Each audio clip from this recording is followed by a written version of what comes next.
इस वीडियो में मैं आपसे बात करूंगा राजस्थान सीईटी 12th लेवल के आंसर की में अगर कोई आपको आपत्ति है तो उससे रिलेटेड एक नया नोटिस अधीनस्थ बोर्ड ने जारी किया है। आंसर की अभी जारी होने ही वाली है क्योंकि इस नोटिस में स्पष्ट रूप से लिखा हुआ है। नोटिस देखने से पहले वीडियो अच्छा लगे तो चैनल जरूर सब्सक्राइब करें और वीडियो को अधिक से अधिक शेयर करें।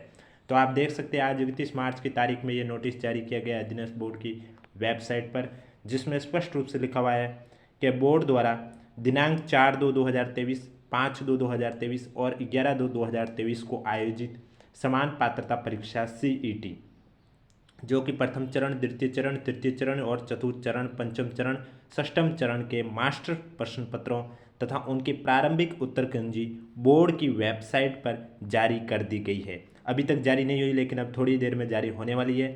यदि किसी परीक्षार्थी को प्रश्न पत्र में सम्मिलित किसी प्रश्न या उसके उत्तर के संबंध में कोई भी आपत्ति हो तो निर्धारित शुल्क के साथ दिनांक 2/4/2023 समय 12 बजे से दिनांक 4/4/2023 समय 23:59 बजे तक अपनी ऑनलाइन आपत्ति बोर्ड की वेबसाइट पर दर्ज करवा सकता है।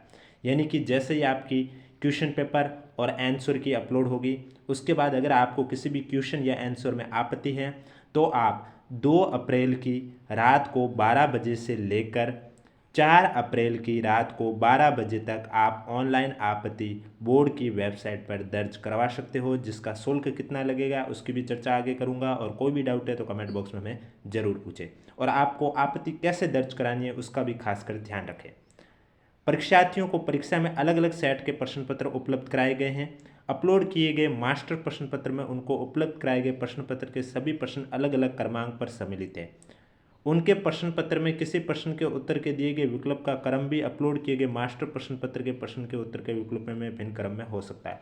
यानी कि जो आपको एग्जाम में पेपर मिला है तो जरूरी नहीं कि जो मास्टर पेपर अपलोड किया हुआ वो सेम फॉर्मेट में आपको मिले, क्वेश्चन ऊपर नीचे हो सकते हैं। तो जब आपको आपत्ति दर्ज करानी है तो आपको जो मास्टर क्वेश्चन पेपर अपलोड किया गया बोर्ड की वेबसाइट पर उसी के क्वेश्चन पेपर और उसी की आंसर की को मद्देनजर रखते हुए आपको बोर्ड पर आपत्ति दर्ज करानी है।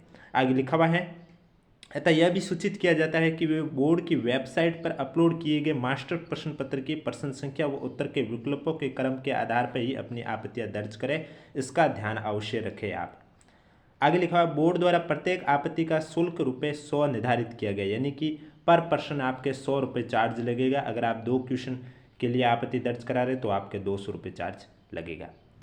इस हेतु परीक्षार्थी बोर्ड की वेबसाइट पर उपलब्ध ऑनलाइन आपत्ति के लिंक पर जाकर अपने एसएसओ आईडी के माध्यम से देय शुल्क, ई मित्र पेमेंट गेटवे या ई मित्र कियोस्क पर जितने प्रश्नों पर आपत्ति करनी है उसके अनुसार प्रति प्रश्न ₹100 की दर से देय शुल्क का भुगतान कर सकता है। आगे लिखा, भुगतान के लिए सर्विस चार्ज ई मित्र द्वारा अलग से वसूल किया जाएगा। यानी कि अगर आप ई मित्र पर जाकर ये आपत्ति दर्ज कराओगे तो वो अपना चार्ज अलग से लेगा। ऐसा नहीं है कि वो ₹100 में आपका प्रॉब्लम सॉल्व करेगा। आप एक क्वेश्चन की आपत्ति लगाओगे तो उसके तो क्वेश्चन के ₹100 लेगा और अलग से उसको जो चार्ज लेना वो भी लेगा। आगे, शुल्क के अभाव में आपत्ति स्वीकार नहीं की जाएगी। अगर आपने आपत्ति दर्ज करा दी लेकिन आपका पेमेंट सक्सेसफुल सबमिट नहीं हुआ तो वो जो आपने आपत्ति दर्ज कराई है वो स्वीकार नहीं की जाएगी। ऑनलाइन आपत्तियों का लिंक केवल 2 अप्रैल के समय रात की 12 बजे से दिनांक 4 अप्रैल की रात को 12 बजे तक ही उपलब्ध है। इसके बाद लिंक आपका निष्क्रिय हो जाएगा। अन्य किसी माध्यम से या निर्धारित तिथि के बाद भेजी गई आपत्तियां स्वीकार नहीं की जाएगी। ऐसा नहीं है कि आप 4 अप्रैल के बाद ऑफलाइन आपत्ति दर्ज कर रहे हो और बोर्ड पर जाकर भेज रहे हो तो वो आपकी स्वीकार नहीं की जाएगी।